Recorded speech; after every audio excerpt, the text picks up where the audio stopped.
महिमा निराली है।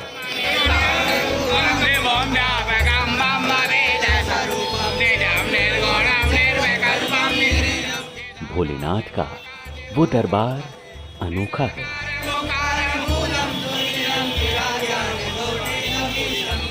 भोले के उस दरबार में जलता है आस्था का दीपक।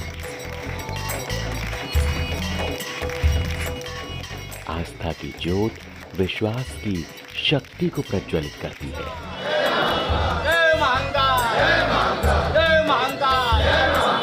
इसीलिए इस दरबार में शिव की शक्ति का एहसास होता है।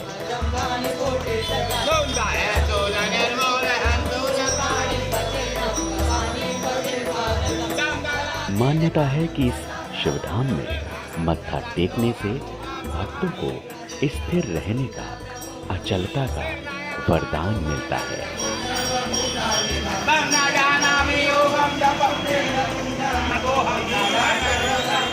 इस धाम में भी आशुतोष केवल फूल, बेलपत्र और जल चढ़ाने भर से प्रसन्न हो जाते हैं।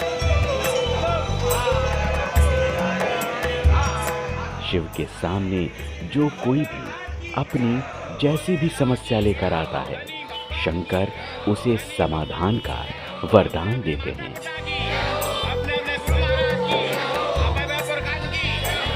भगवान भोलेनाथ के इस दरबार में अगर आपको भी आना है और पाना है भोलेनाथ का आशीर्वाद, तो आपको आना होगा मध्य प्रदेश के रजवाड़ों की नगरी ग्वालियर, जहां भगवान शंकर शिवधाम में अचलेश्वर महादेव के स्वरूप में विराजमान रहते हैं।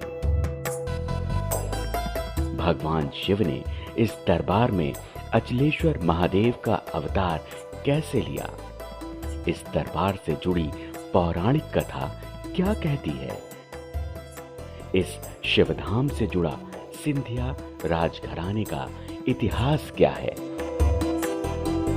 ये वो सवाल थे जिनको जानने के लिए मंदिर का रुख करना जरूरी था। ग्वालियर वो पठारी इलाका जो अपने किलों के लिए पूरी दुनिया में प्रसिद्ध रहा है।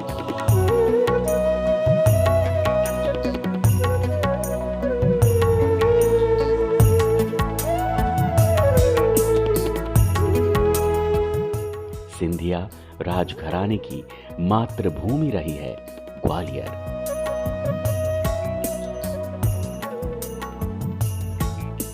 चंबल के इस इलाके में विराजमान हैं भगवान भोलेनाथ, उस अवतार में जिनको यहाँ कहते हैं अचलेश्वर महादेव।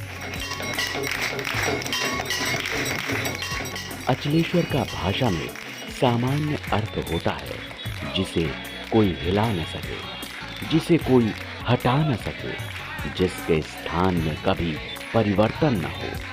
अब शिव तो शिव हैं, जिनसे ही सृष्टि उत्पन्न हुई है, जिनमें ही सृष्टि खत्म हो जाती है, उन्हें भला कौन हिला सकता है, डिगा सकता है।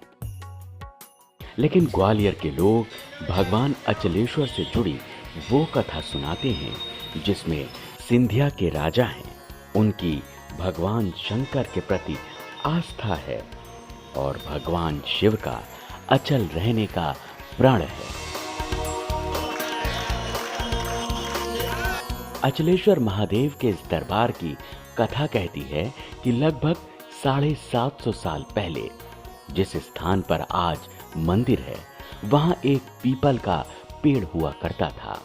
ये पेड़ सड़क के बीचों बीच होने की वजह से लोगों के आने जाने में संकट खड़ा करता था। लेकिन सबसे ज्यादा परेशानी सिंधिया परिवार को उस समय उठानी पड़ती थी जब विजयदशमी के अवसर पर सिंधिया परिवार की शाही सवारी निकलती थी। यहीं रास्ते का वो पीपल का पेड़ सामने आता था। लिहाजा सिंधिया शासक ने उस पीपल के पेड़ को रास्ते से हटाने का आदेश दिया। लेकिन पेड़ हटते ही वहां एक स्वयंभू शिवलिंग प्रकट हो गया। कहते हैं इस शिवलिंग को भी रास्ते से हटाने की काफी कोशिश की गई।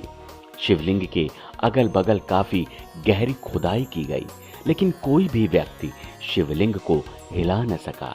इसके बाद राजा ने शिवलिंग को हटाने के लिए हाथियों के जरिए जंजीर से इस शिवलिंग को हटाने का भी प्रयास किया गया, लेकिन वो भी विफल हो गया।